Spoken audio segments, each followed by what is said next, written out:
থাকুক থাকুক থাকুক থাকুক, সমস্যা নেই। ও কোন চান্সের ফাঁকা আছে কি করবে? সামনের কাতার পূরণ করুন, কাতার সোজা করুন। দেখো কম কথা, কে কইছে ও সব ঠিক আছে, নড়াচড়া করা যাবে না কিন্তু, একদম চুপচাপ, ঠিক আছে? হ্যাঁ থাকো। বিয়ে শাদী করছো? দোয়া করে বিয়ে শাদী করো। পছন্দ আছে কাউরে? আচ্ছা ঠিক আছে, বসো। কে বলছো অসুস্থ? সব ঠিক আছে তো, থাকো।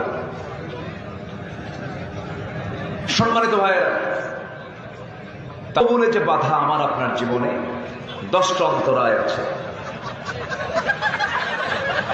এই চশমা তো এটা দিনের বেলার জন্য, চশমা খোলো, এটা সবাই হাসতেছে দেখে। এখন তো আমারে না দেখে তোমারে দেখবে সবাই।